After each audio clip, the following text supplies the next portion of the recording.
فجر اکیلے پڑھتے وقت قراءت کیسے کریں گے؟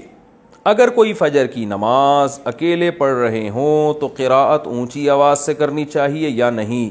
شفیق صاحب سعودی عرب سے۔ دیکھیے، جو نماز بھی اندھیرے میں پڑھی جاتی ہے، جیسے فجر کی نماز ہے جو سورج نکلنے سے پہلے پڑھی جاتی ہے، یا مغرب کی نماز ہے جو سورج غروب ہونے کے بعد پڑھی جاتی ہے، تو جو نمازیں بھی سورج نکلنے سے پہلے یا سورج غروب ہونے سے کے بعد پڑھی جائیں اور آپ وہ نمازیں اکیلے پڑھ رہے ہوں تو آپ کو یہ اختیار ہے کہ چاہیں تو اونچی آواز سے پڑھیں یا سرن پڑھیں، آہستہ پڑھیں۔ تو فجر اگر آپ اکیلے پڑھ رہے ہیں تو بلند آواز سے بھی پڑھ سکتے ہیں اور آہستہ آواز سے بھی پڑھ سکتے ہیں۔ اسی طرح باقی جو نمازیں ہیں، تہجد کی نماز، وہ بھی اونچی آواز سے بھی پڑھ سکتے ہیں، آہستہ بھی پڑھ سکتے ہیں۔ وطر آپ پڑھ رہے ہیں، اونچی آواز سے بھی پڑھ سکتے ہیں اور آہستہ آواز سے بھی پڑھ سکتے ہیں۔ دن کی نمازیں آپ آہستہ ہی پڑھیں گے، وہ جہرن آپ کے لیے جائز نہیں ہے سوائے جمعہ اور عید کی نماز کے۔